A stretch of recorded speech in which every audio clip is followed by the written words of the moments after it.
Kumar തെലപ്പി sir തമിഴ്നാട്ടിൽ ഒരുപാട് പരിചയം ഉണ്ടായിരുന്നല്ലോ. ഇപ്പോൾ തമിഴ്നാട്ടിൽ വിജയ് ഉണ്ടാക്കിയ ഒരു രാഷ്ട്രീയ മുന്നേറ്റം ഉണ്ട്.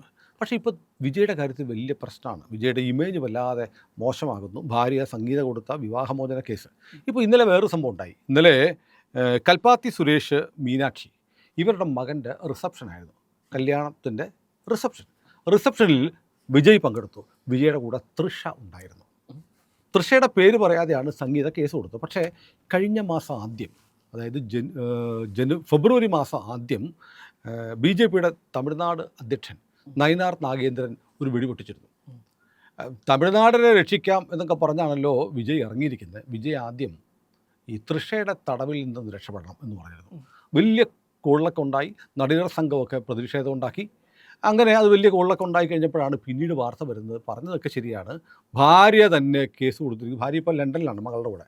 27 വർഷമായി ഇയാളുടെ കൂടെ ജീവിച്ചിട്ട് മടുത്തു. ഇയാൾ എന്നെ ശാരീരികമായും മാനസികമായും ഉപദ്രവിക്കുന്നു, കാമുകിക്ക് വേണ്ടിയിട്ട്. ഒരു നടിയുടെ കൂടെയാണ്. ഇപ്പോൾ വിജയുടെ നല്ല ജോഡിയാണ്. വിജയ് തൃഷ നല്ല ജോഡിയായിരുന്നു. വിജയുടെ ഫ്ലാറ്റിന് തൊട്ട് താഴെ തൃഷയ്ക്കൊരു ഫ്ലാറ്റുണ്ട്. ഇവർ നോർവേയിൽ ഒരുമിച്ച് പോയി. എയർപോർട്ടിൽ നിന്നിട്ട് കൊടുങ്കാറ്റിന് മുമ്പുള്ള ശാന്തത എന്നൊക്കെ പറഞ്ഞിട്ട് രണ്ടുപേരും ചേർന്നുള്ള ഫോട്ടോയൊക്കെ തൃഷയിട്ട് അങ്ങനെ ഒരു വലിയ വിവാദം. തൃഷയാണ് ഈ കഥാനായിക എന്ന് പറയുന്നത്. ഇപ്പം പുതിയൊരു സംഭവം തമിഴ്നാട്ടിലുണ്ടായിരിക്കുന്നത്, വിജയുടെയും സംഗീതയുടെയും മകനായ ജാസൺ സഞ്ജയ് ഇൻസ്റ്റയിൽ ഫോളോ ചെയ്യുന്ന 32 നടന്മാരുണ്ട്. അതിൽ വിജയ് ഇല്ല, വിജയ് സേതുപതിയുണ്ട്. അപ്പനില്ല. പകരം അത് മാത്രമല്ല സാർ പറയാൻ വന്ന് കേൾക്കണം. എനിക്ക് ഒരു കാര്യം കൂടെ പറഞ്ഞിട്ട് വരാം. അപ്പോൾ ഒരു വലിയ ക്യാമ്പയിൻ ഇൻസ്റ്റയിൽ വരുന്നു. സംഗീതാമ്മയുടെ അഭിമാനിയായ മകനാണ് ജാസൺ സഞ്ജയ് എന്ന് പറഞ്ഞൊരു ക്യാമ്പയിൻ വരുന്നു. ഇനി സാറ് പറഞ്ഞത് പറ. ഇല്ല സുനിൽ, വിജയ് എന്ന് മാത്രം പറയാം, വിജയ് ജോസഫ് എന്ന് പറയണം. കാരണം വിജയ് സേതുപതി ഉള്ളപ്പോൾ ആൾക്കാർ കൺഫ്യൂസ് ചെയ്യും. വിജയ് എന്ന് പറയുമ്പോൾ രണ്ടു കൂട്ടരും വിജയ് എന്നാണ് ഈ ഇൻഡസ്ട്രിയിലുള്ളവർ അഭിസംബോധന ചെയ്യുന്നത്. അപ്പം നമ്മൾ ഇത് പറയുമ്പോൾ വിജയ് എന്ന് പറയും. എല്ലാത്തിലും നമ്മൾ ജാതി മതം കയറ്റണം. ഈ ജാതി കയറ്റാൻ വേണ്ടിയിട്ടല്ല. ഇത് പണ്ട് BJPയുടെ H. രാജ ഇല്ലേ, ഒരു കാരക്കുടിയിലുള്ള ചാർട്ടേഡ് അക്കൗണ്ടന്റ് ആണ്. സ്ഥിരം ചിദംബരത്തിനെ എതിർത്തിരുന്ന ഒരു വ്യക്തിയാണ്. അദ്ദേഹം എനിക്ക് പറഞ്ഞപ്പോൾ വിജയ് എന്ന് പറഞ്ഞപ്പോൾ ആരും പത്രം ചോദിച്ചു, ഏത് വിജയ്? നമ്മുടെ ജോസഫ് വിജയ്, സിനിമാ നടൻ എന്ന് പറഞ്ഞു. അതിലോടുകൂടിയാണ് ആൾക്കാർ പറഞ്ഞത് കമ്മ്യൂണലിസമാണ്, ആനയാണ് ചേനയാണ്. അത് നമ്മുടെ കേരളത്തിലൊരു നടൻ പറഞ്ഞില്ലേ, നടനല്ല സംവിധായകൻ, ഞാൻ ഇത്രയും നാളും കമലായിരുന്നു, എൻ്റെ പേര് കമാലുദ്ദീൻ എന്ന് കണ്ടുപിടിച്ചത് ഇവിടുത്തെ സംഘികളാണ്. അത് പുള്ളിയുടെ പേര് കമാലുദ്ദീൻ എന്നുള്ളത് പറയുന്നത് എന്താ കുഴപ്പം? അതായത് പറയാൻ അദ്ദേഹത്തിന് ബുദ്ധിമുട്ടുണ്ട്. അവർ ആരാ ബൈ കമ്മ്യൂണലിസം കൊണ്ടുവരണേ? അതുപോട്ടെ, നമുക്ക് നമ്മുടെ കാര്യത്തിലേക്ക് കിടക്കാം. ഞാൻ ഒരു പേഴ്സണൽ ചോദ്യം ചോദിക്കാം സുനിലിൻ്റെ അടുത്ത്. സുനിൽ ഒരു രാഷ്ട്രീയ നേതാവിനെ മുഖ്യമന്ത്രി സ്ഥാനത്തേക്ക് പരിഗണിക്കണം, അതല്ലെങ്കിൽ ഒരു തെരഞ്ഞെടുപ്പിൽ ഒരാൾക്ക് വോട്ട് ചെയ്യണം എന്ന് പറയുമ്പോൾ സുനിൽ ആ വ്യക്തിയുടെ പേഴ്സണൽ കാര്യങ്ങൾ അന്വേഷിക്കാറില്ലേ? നോക്കാറില്ല ആളെങ്ങനെയുണ്ടെന്നുള്ളത്? ശരിയാണ്. പക്ഷെ രാഷ്ട്രീയത്തിൽ അതൊരു മാനദണ്ഡമാണോ? രാഷ്ട്രീയത്തിൽ ഒരാളുടെ വ്യക്തി ജീവിതം വളരെ ഇവിടെ ഇത്രയും വലിയ അലിഗേഷൻ വന്നിട്ട് കുഞ്ഞാലിക്കുട്ടി സാഹിബ് തെരഞ്ഞെടുപ്പ് ജയിച്ചിട്ടുണ്ട്. അല്ല, അതോ രഹസ്യമായിട്ടൊന്നും വെച്ചില്ലല്ലോ, തുറന്നു പറഞ്ഞില്ലേ അദ്ദേഹം. രാഹുൽ മാങ്കൂട്ടത്തിൽ ഇപ്പോഴും പറയുന്നത് ഞാൻ മത്സരിച്ചാൽ ഞാൻ ജയിക്കുമെന്നാണ്. അത് അദ്ദേഹത്തിന്റെ വിശ്വാസം. അതിപ്പോൾ തെരഞ്ഞെടുപ്പിൽ മത്സരിച്ച് ജയിക്കാനായിട്ട് നമ്മുടെ രാഹുൽ ഈശ്വരനും പറ്റുമായിരിക്കും. അതല്ല ഞാൻ ചോദിക്കണത്, അതല്ല. പൊതുരംഗത്ത് വരുന്ന ഒരു വ്യക്തി സംശുദ്ധനായിരിക്കണം. അതിൽ ഈ ക്ലീൻ പൊളിറ്റിക്സ് എന്ന് പറയണ മിസ്റ്റർ ക്ലീൻ എന്നാണ് ആൾക്കാർ രാജീവ് ഗാന്ധിനെ അയാൾ പ്രധാനമന്ത്രിയായപ്പോൾ വിശേഷിപ്പിച്ചിരുന്നത്, മിസ്റ്റർ ക്ലീൻ. അപ്പോൾ രാജീവ് ഗാന്ധിക്ക് എതിരായിട്ട് ആരോപണമായിട്ട് വന്ന ആളുണ്ടായിരുന്നു, VP സിംഗ്. അയാളെ വിളിച്ച മിസ്റ്റർ ക്ലീനർ എന്നാണ് വിളിച്ചത്. Mister clean. No, that's another thing. പക്ഷേ ഒരു രാഷ്ട്രീയത്തിലേക്ക് ഇറങ്ങുന്ന ഒരു വ്യക്തി സംശുദ്ധമായ വ്യക്തി ജീവിതവും പൊതുജീവിതവും പുലർത്തണം എന്നുള്ളതാണ് എല്ലായിടത്തും ഉള്ള പൊതുവേ ഉള്ളൊരു നയം. ഇപ്പോൾ പ്രസിഡന്റ് ട്രംപ് 3 or 4 കല്യാണം കഴിച്ചു. ഈ 4 കല്യാണം കഴിച്ചെങ്കിലും ട്രംപിനെതിരായിട്ട് ഈ ഡൈവോഴ്സ് ചെയ്ത ഭാര്യമാർ ആരും പരാതിയായിട്ട് വന്നിട്ടില്ല. പേടിച്ചിട്ടൊന്നുമല്ല. അയാൾ ഇപ്പോഴത്തെ മെലാനി ട്രംപിനെ കല്യാണം കഴിക്കുമ്പോൾ ഫസ്റ്റ് ടൈമിൽ തന്നെ അയാൾ കല്യാണം കഴിച്ചിട്ടുണ്ടായിരുന്നു. അവരിപ്പോഴും ദേ ആർ ഗോയിങ് സ്ട്രോങ്. ഇതിനു മുമ്പ് അവർക്ക് അവരുടെ കൾച്ചർ അതാണ്, അമേരിക്കൻ കൾച്ചർ അതാണ്. ഒരാൾ 1-2 കല്യാണം കഴിച്ചു വന്നു എഴുതി കുഴപ്പമില്ല. തമിഴ്നാട്ടിൽ അതാ ഞാൻ പറയാൻ വന്നത്. കരുണാനിധിക്ക് കരുണാനിധിക്ക് ചെന്നൈയിൽ തന്നെ 3 ഭാര്യമാരുണ്ട്. പത്മാവതിയും ദയാലുവും രാജാത്തിയും. ഇവര് വളരെ, പത്മാവതി ഇപ്പം ഇല്ല പാവം, മെഹർ, സോൾ റെസ്റ്റ് ഇൻ പീസ്. ഈ പത്മാവതി ഇവർ 3 പേരുള്ളപ്പോഴും ഇപ്പോഴും 2 പേരുള്ളപ്പോഴും കരുണാനിധി ജീവിച്ചിരുന്നപ്പോൾ വളരെ ഡിപ്ലോമാറ്റിക് ആയിട്ടാണ് അയാളുടെ കുടുംബ ബന്ധങ്ങൾ കൈകാര്യം ചെയ്തിരുന്നത്. പഴയ മനുഷ്യനല്ലേ, 45-50 വയസ്സാവണതിന് മുമ്പ് അയാൾ ഈ 3 കല്യാണം കഴിച്ചിരുന്നു. അത് കഴിഞ്ഞ് രാഷ്ട്രീയ രംഗമൊക്കെ മാറി സുനിൽ അല്ലേ. അത് കുറേ നമ്മളിപ്പോൾ എന്താ ഒരാളെ കുറിച്ചിട്ട് മോശം അഭിപ്രായം കേട്ട് കഴിഞ്ഞാൽ വോട്ട് ചെയ്യാൻ കാര്യം സംശയമാണ് നമുക്ക്. അയാളെ ഒരു സ്വന്തമായിട്ടൊരു കുടുംബ ബന്ധം പുലർത്താൻ അല്ലെങ്കിൽ മെയിൻറ്റെയിൻ ചെയ്യാൻ പറ്റാത്തൊരു വ്യക്തിക്ക് എങ്ങനെയാണ് ഒരു സംസ്ഥാനത്തിൻ്റെ ഭരണവും ഇങ്ങനെ മെയിൻറ്റെയിൻ ചെയ്യാൻ പറ്റുക? അത് ശരിയാണ്. പക്ഷേ എനിക്കിപ്പോൾ കുറച്ച് കാലമായിട്ട് ഈ രാഹുൽ മാങ്കൂട്ടത്തിൽ എന്ന് പറയുന്ന ഒരു പെൺവേട്ടക്കാരൻ, അയാളുടെയൊക്കെ റിപ്പോർട്ട് ചെയ്ത കേസുകളെ നമുക്കറിയാം, റിപ്പോർട്ട് ചെയ്യാത്ത പോക്സോ കേസുകൾ വരെ ഉണ്ടെന്നും പറഞ്ഞുള്ള സോഷ്യൽ മീഡിയ ക്യാമ്പയിനൊക്കെ വരുന്നുണ്ട് പണ്ട് മുതലേ ഉള്ളത്. ഒരു MP-യുടെ മകൾ ഉൾപ്പെടെയുള്ള ആളുകളെക്കുറിച്ചൊക്കെ ഇങ്ങനെ ഒരുപാട് കഥകൾ വരുന്നുണ്ട്. ഈ കഥകളൊക്കെ അതിൻ്റെ നിജസ്ഥിതി അറിയില്ല, പക്ഷേ അതൊക്കെ ഏറലുണ്ട്. രാഹുൽ നിഷേധിച്ചിട്ടില്ല. അങ്ങനെയുള്ള ഒരാളെ സപ്പോർട്ട് ചെയ്ത് സോഷ്യൽ മീഡിയയിലൊക്കെ അങ്ങ് അടിഞ്ഞാടുന്നുണ്ട് ഒരുപാട് പുരുഷന്മാരും സ്ത്രീകളും. രാഹുൽ അങ്ങനെ ചെയ്താൽ എന്താ, ഇവളുമാരെ ചെന്നിട്ടല്ലേ? അതിപ്പോൾ നമുക്കിപ്പോൾ വേടൻ്റെ കൂടെ ഒരു സ്ത്രീ എന്താ ലിവ് ഇൻ റിലേഷൻ ഉണ്ടായിരുന്നു, ഒരു ഡോക്ടർ. അതെ, എറണാകുളത്തുള്ള. അപ്പോൾ അത് അല്ല, അവർക്ക് എനിക്ക് തോന്നണില്ല അവർ ഇലക്ഷനിൽ നിന്നാലൊക്കെ ഈ വേടനെ പോലെ രാഹുൽ മാങ്കൂട്ടത്തിലിനെ പോലെയുള്ളവർ ജയിക്കുന്നത് എനിക്ക് തോന്നണില്ല. അപ്പോൾ സോഷ്യൽ മീഡിയയിൽ it may be fake identities, അത് വെച്ചിട്ട് എഴുതുന്നതായിരിക്കും. വിജയന്റെ കാര്യത്തിൽ പറയുമ്പോൾ നമുക്ക് കമലഹാസൻ 3 ഭാര്യമാരോ 4 ഭാര്യമാരോ കമലഹാസൻ, MGR.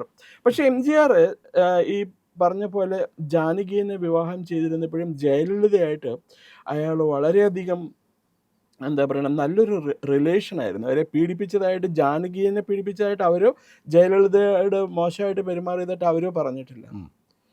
ഇപ്പോൾ ഹിന്ദി സിനിമയിൽ ധർമ്മേന്ദ്രയും ഹേമാമാലിനിയും വിവാഹിതരല്ലായിരുന്നു. ധർമ്മേന്ദ്രയ്ക്ക് വേറെ ഭാര്യയും 4-5 മക്കളും ഉണ്ടായിരുന്നു. എന്നിട്ട് അവർ എത്ര വളരെ സമാധാനപൂർവ്വമാണ് ജീവിച്ചത്.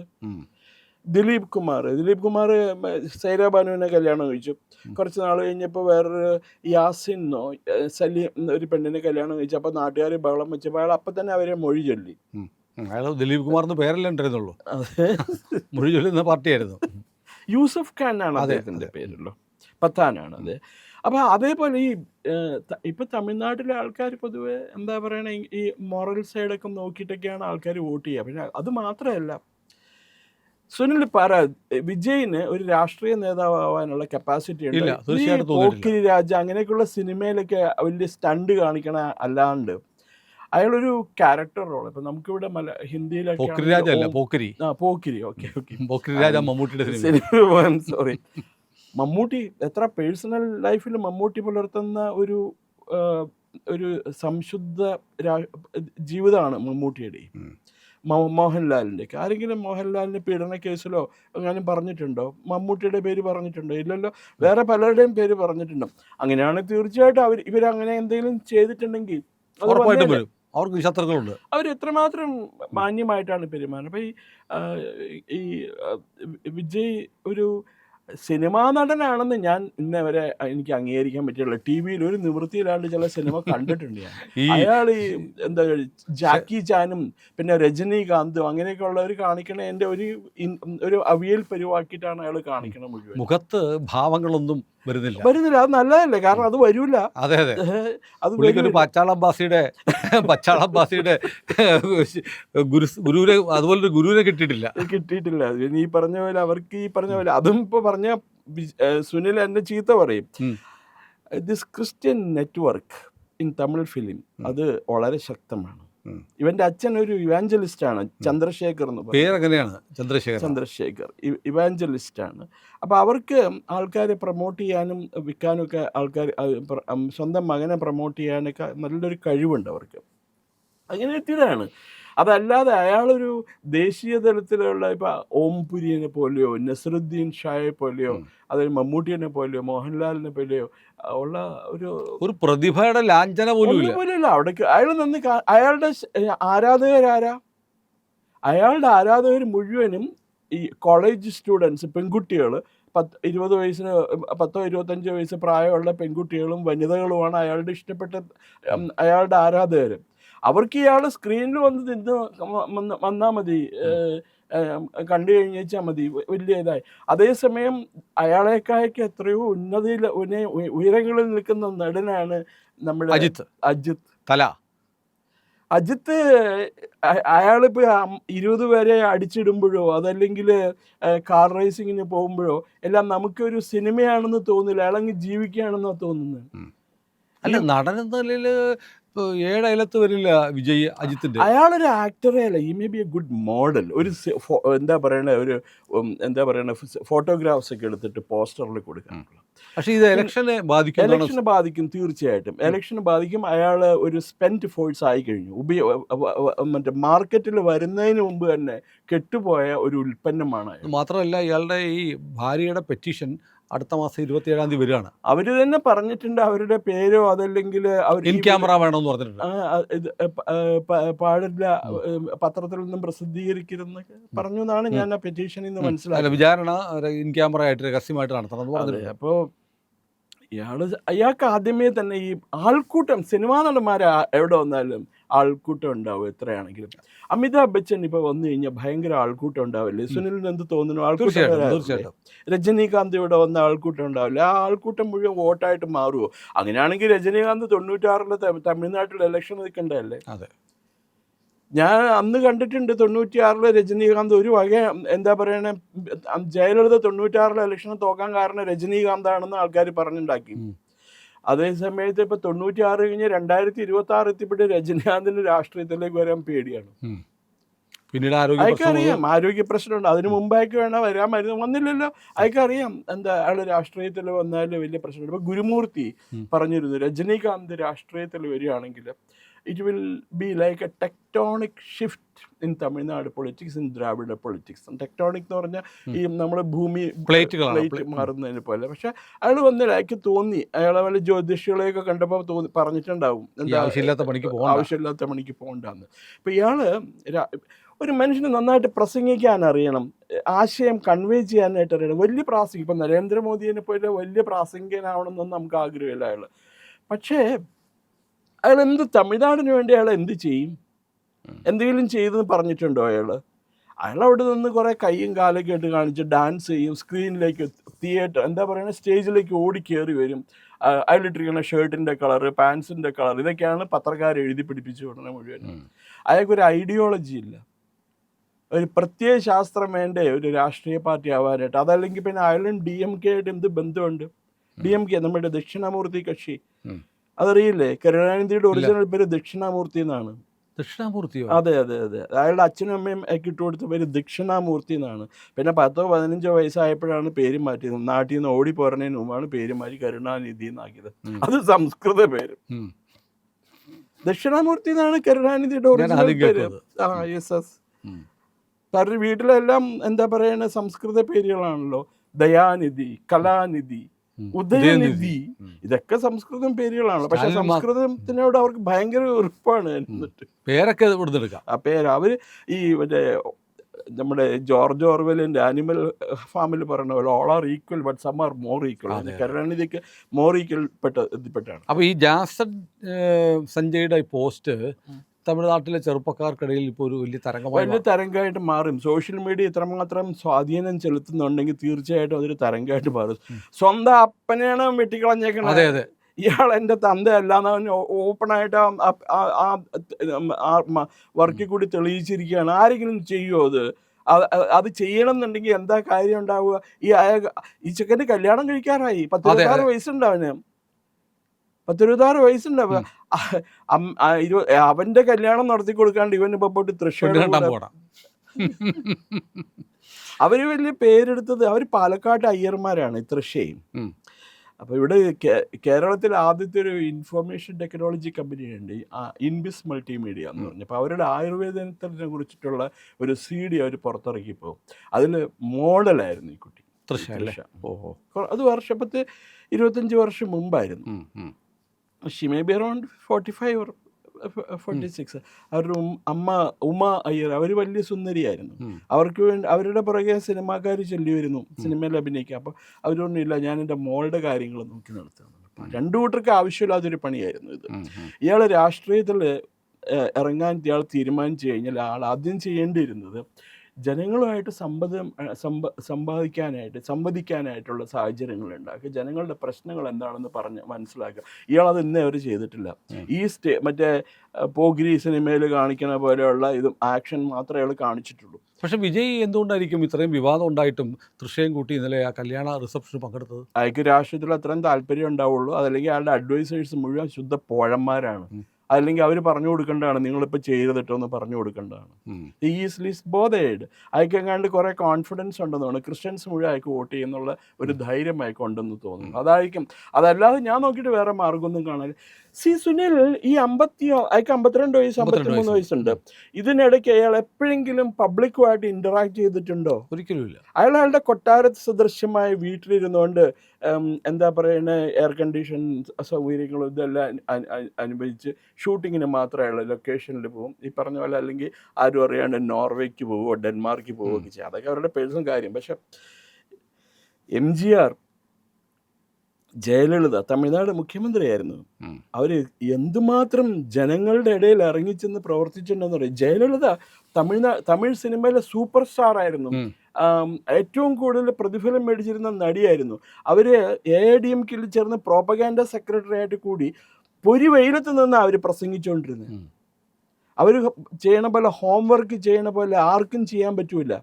ജയലളിത വായിച്ച് തീർക്കാത്ത പുസ്തകങ്ങളില്ല. ഓരോ ഇഷ്യൂസും അതാണ് അവരുടെ നെറ്റ്വർക്ക്. അതായത് MGRന് എങ്ങനെ ഒരു നെറ്റ്വർക്ക് ഉണ്ടായിരുന്നു വിവരങ്ങൾക്ക് ശേഖരിക്കാനായിട്ട്. കന്യാകുമാരി തൊട്ട് ചെന്നൈ വരെയുള്ള പഞ്ചായത്തുകളിൽ നിന്നും മുനിസിപ്പാലിറ്റികളിൽ നിന്നും അവിടെ നടക്കുന്ന കാര്യങ്ങൾ എന്തെല്ലാമാണെന്ന് ജയലളിതയ്ക്ക് അതാത് നിമിഷം എന്താ പറയുക അറിവ് കിട്ടിയിരുന്നു. ഞാൻ ആ സ്ത്രീയെ നമിക്കും ശരിക്കും പറഞ്ഞു. കാരണം ഷീ ഈസ് വെൽ ഇൻഫോംഡ്. അവർ ഇംഗ്ലീഷിൽ പ്രസംഗിക്കുമ്പോഴാണെങ്കിലും തമിഴിൽ പ്രസംഗിക്കുമ്പോഴാണെങ്കിലും വാക്കുകൾക്ക് വേണ്ടി പരതാറില്ല. ഒരു ഒഴുകി വരികയാണ് ചെയ്യുന്നത്. നല്ല വിവരമുള്ള സ്ത്രീയാണ്. അവരുള്ള കുലീനയായ സ്ത്രീയായിരുന്നു. പിന്നെ ഒരു ഇന്റർനാഷണൽ ഡിഫൻസ് ഇൻസ്റ്റിറ്റ്യൂട്ട് ഉണ്ട് ഡൽഹിയിൽ. VVIPകൾ മാത്രമേ അവിടെ പ്രസംഗിക്കാറുള്ളൂ. എന്ന് പറഞ്ഞാൽ ഇപ്പൊ നമ്മുടെ ക്യാബിനറ്റ് സെക്രട്ടറിമാർ തന്നെ അതിൽ തന്നെയുള്ള എക്സെപ്ഷനലി ബ്രില്യൻ്റ് ആയിട്ടുള്ള ആൾക്കാരെ വരിക പ്രസംഗിക്കുക. അല്ലെ ചീഫ് ഓഫ് ആർമി സ്റ്റാഫ്, അതിലും വളരെ മികവുള്ള ആൾക്കാരെ അവർ പ്രസംഗിക്കാൻ വിളിക്കുള്ളൂ.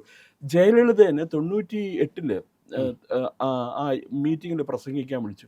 അവരവിടെ പോയിട്ട് പ്രസംഗിച്ച എങ്ങനെയാണെന്നറിയാമോ? ഒരു കടലാസ് പോലും ഇല്ലാതെ പ്രസംഗിച്ച് 3/4 മണിക്കൂർ അവർ പ്രസംഗിച്ചു ദേശീയ സുരക്ഷയെ കുറിച്ചിട്ട്.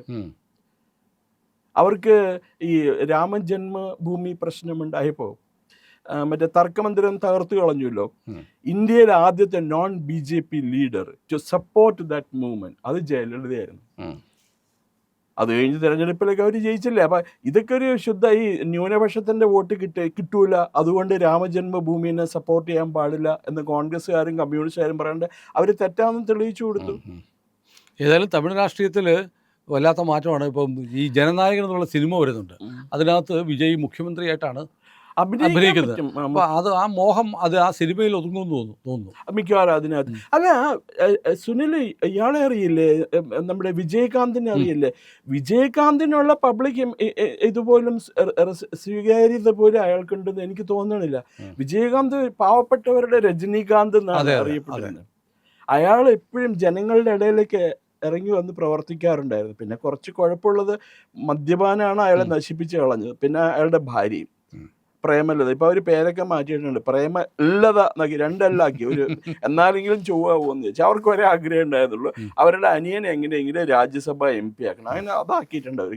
DMKയുടെ കൂടെ ആണെങ്കിലും ഒരു പാർട്ടി ഉണ്ടായിരുന്നല്ലോ, വിജയകാന്തിന്റെ പാർട്ടി. അത് Desiya Murpokku Dravida Kazhagam, maybe progressive democratic front. ഈ ദ്രാവിഡൻ എന്നുള്ള പേര് തമിഴ്നാട്ടിൽ നിന്ന് എന്ന് എലിമിനേറ്റ് ചെയ്യണം അന്ന് ആ സംസ്ഥാനം സാംസ്കാരികമായിട്ട് രക്ഷപ്പെടും. അതുവരെ അല്ലെങ്കിൽ നമ്മൾ ഇതുപോലുള്ള വിജയനെയും മറ്റേ കരുണാനിധിനെയും സ്റ്റാലിനെയൊക്കെ കണ്ടുകൊണ്ടിരിക്കേണ്ടി വരും. വിജയ് പുലി എന്നുള്ള സിനിമയിൽ അഭിനയിച്ചിട്ടുണ്ട്. ഇപ്പോൾ വിജയ് ഒരു കടലാസ് പുലിയായി മാറുന്നു. പുലിയല്ല, he has become an എലി. He has become an എലി, not പുലി. അയാൾ ഈ പട്ടാളക്കാരൻ്റെ ഡ്രസ്സൊക്കെ ഇട്ട് സ്റ്റെൻ ഗണ്ണും പിടിച്ചിട്ട് ഇങ്ങനെ കാണിക്കാനല്ലാണ്ട് അയാൾക്ക് യഥാർത്ഥ ജീവിതത്തിൽ ജനങ്ങളുടെ പ്രശ്നമൊന്നും നേരിടാനുള്ള കഴിവില്ല. അയാൾ is not going to make an impact. Tamil Nadu രാഷ്ട്രീയത്തിൽ അയാൾ ഒരു ഇമ്പാക്റ്റ് ഉണ്ടാക്കാൻ പോകില്ല.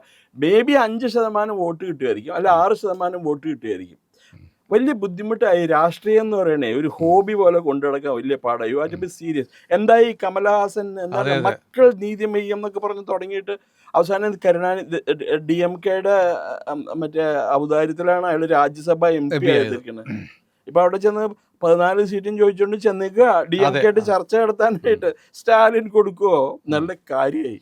അതുപോലെ വേറൊരു നടനുണ്ട്, ഭാവി സ്വയം നശിപ്പിച്ച് കളഞ്ഞ ആളാണ്, നമ്മുടെ ശരത് കുമാർ എന്ന് പറഞ്ഞ. ശരത് കുമാർ അയാൾ വിവരമുള്ള ആളാണ്. ശരത് കുമാർ വളരെ വിവരമുള്ള ആളാണ്. അയാൾ കണ്ടിന്യൂ ചെയ്തിരുന്നെങ്കിൽ, സജീവ രാഷ്ട്രീയത്തിൽ കണ്ടിന്യൂ ചെയ്തിരുന്നെങ്കിൽ നന്നായിട്ട് പ്രസംഗിക്കുകയാണ്.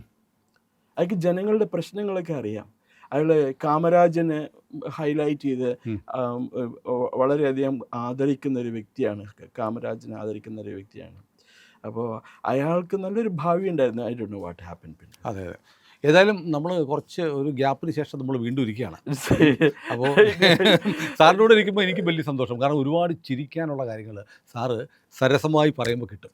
അപ്പോൾ പ്രേക്ഷകർക്കും സന്തോഷമാണ്. എന്നോട് ചോദിക്കുന്നുണ്ട് എവിടെ നിങ്ങൾ തമ്മിൽ ഒന്നിച്ചിരിക്കുന്നില്ലല്ലോ എന്ന്. അപ്പോൾ ഞങ്ങൾ വീണ്ടും ഒന്നിച്ചിരിക്കുന്നു.